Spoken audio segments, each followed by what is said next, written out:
Death is an inevitable part of the human experience, yet it remains one of the greatest mysteries that we grapple with. According to the World Health Organization, approximately 60 million people die every year, and the global average life expectancy hovers around 73 years old. But these figures, while daunting, only scratch the surface of the complex and varied nature of how death is viewed and felt. And, for many, the great unknown of what happens after death is one of our most profound and unanswered questions. In this video, we're taking a closer look at one particularly emotive aspect. Welcome back to our channel, and today we're answering the extraordinary question: will you see loved ones after you die? Do you need the big questions answered? Are you constantly curious? Then why not subscribe to Everything But What for more clips like this one? And ring the bell for more thought-provoking content. Throughout history, human beings all over the globe have pondered what happens after we take our final breath. And one especially prevalent belief that transcends cultural and religious boundaries is the idea of being reunited with friends and family, with your loved ones.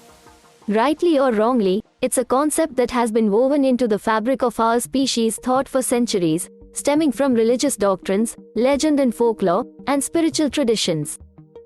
From today's most followed religion, Christianity, to the core beliefs in ancient Egyptian mythology, it's said that the deceased will meet again with whomever they've lost.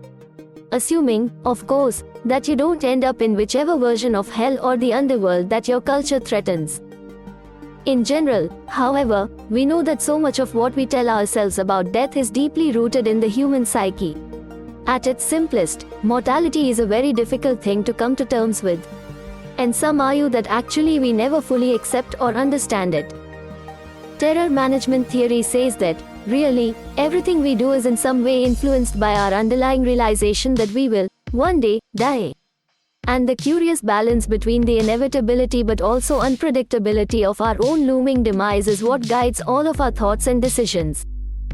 In this case, it's specifically why it's so widely said that we will be reunited with loved ones in the ever after. It's a thought that offers comfort and hope in the face of mortality, no matter which religion, story or theory is presenting it. It's an idea that provides solace, and assures everyone that the bonds forged in life will persist beyond the physical realm. But, of course, as everyone alive right now is, well, alive, the classic sticking point in all life after death conversations is that no one has empirical, testable proof of what awaits. As obvious as it is to say, no one alive right now is dead.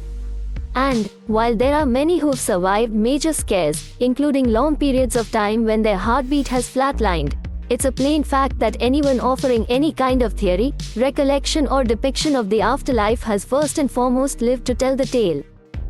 Religions preach the need for faith, many legends depend on the acceptance of otherworldly or spiritual conditions, but in the cold, hard light of the scientific day, the afterlife is incredibly, inescapably hazy. It's little wonder, then, that society has come to be so fascinated by near-death experiences, or NDEs. These are profound, often transformative episodes that occur when individuals are on the brink of death or have clinically died before being resuscitated. And, while the scientific community remains divided on the interpretation of NDEs, they undeniably offer intriguing insights. And, in some cases, they seemingly add a great deal to this overriding notion of reuniting with those you love. One of the most well-known cases of an NDE that seemingly involved just such a reunion is that of Betty J. Eadie. In her 1992 book, Embraced by the Light, Eadie recounts her experience of dying during surgery, only to be, somewhat miraculously, brought back around a short while afterwards. In the intervening period, however, Eadie claimed to have had a profound experience that would remain imprinted in her mind from that point forward. And, one of the key aspects of what she says happened to her, is that she met deceased family members in a setting variously described as being bathed in a radiant, loving light. Her vivid descriptions of the afterlife and the emotional reunion with loved ones resonated with many readers, back in the early 90s. And Eadie's story is still widely cited as one of the most convincing of its type to date. Next, and to the neurosurgeon Eben Alexander, who chronicled another compelling NDE case in his 2012 book, Proof of Heaven. Here, while Alexander claims to have always been a man of science, he says that his views were wholly changed after he contracted a rare form of meningitis, was placed into a days-long coma with seemingly little chance of survival, but was ultimately able to pull through. Whilst in the coma, and heavily monitored by doctors, Alexander says that he journeyed to an angelic realm, with music and light and euphoria all around. What sets his story apart, however, is that he encountered one particular figure there, a woman, who reportedly rode on the wings of a butterfly, and was a guardian for him while he was in this other place. What's strange, though, is that shortly after Alexander came out of his coma in the here and now, he was sent a photograph from his estranged, biological family, who he had been trying to meet in the weeks and months before he was suddenly taken ill. The photograph was of his biological sister, Betsy, who had died years beforehand and whom Alexander had never met. Except, he had met her. Because, according to him, it was actually Betsy who he'd seen in the heaven he had visited, riding the butterfly and helping him through. But, finally, to the often cited story of one Pam Reynolds, whose NDE occurred while she was having major brain surgery in 1991. Reynolds had been admitted to hospital following the discovery of a large aneurysm in an extremely difficult location, close to her brain stem. Her chances of survival were deemed to be very low, but she nevertheless underwent a rare and radical operation which involved, among other things, dramatically reducing her body temperature, putting her through an induced cardiac arrest, and draining the blood from her head. Ultimately, and as difficult a procedure as it was a success. But, when Reynolds came round, she was able to recall certain aspects of what had happened to her that astounded her doctors. She claimed to have been taken out of her body during the hours-long operation, which meant that she had been able to see the various instruments that were being used on her.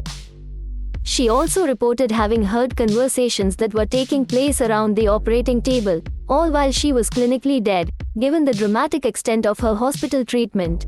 Finally, though, and after some time, Reynolds claimed to have also seen people while she was out, including her grandmother and uncle, with her uncle reportedly, eventually, leading her back to her body, to wake up. So, what's your verdict? On the Pam Reynolds case, and also on those of Betty Eadie and Eben Alexander? Let us know your thoughts in the comments. All three have certainly come to be seen as key moments in the ever-lengthening history of near-death experiences. Not least because it's claimed within all of them that there is some kind of post-death connection with those you know and love. But, of course, it's still true that, given the nature of mortality, science simply cannot offer up any kind of empirical evidence. It remains a hugely complex, cultural matter. Whether through shared narratives or personal experiences, ideas on the afterlife and of a fated reunification clearly persist, offering a glimmer of hope in the face of the unknown. But, as science and spirituality continue to dance right along the edges of this one final mystery, the question remains open. Open to interpretation, to contemplation, to ongoing discussion, and all while humankind continually strives for a deeper understanding of the true nature of life, death, and what may lie beyond.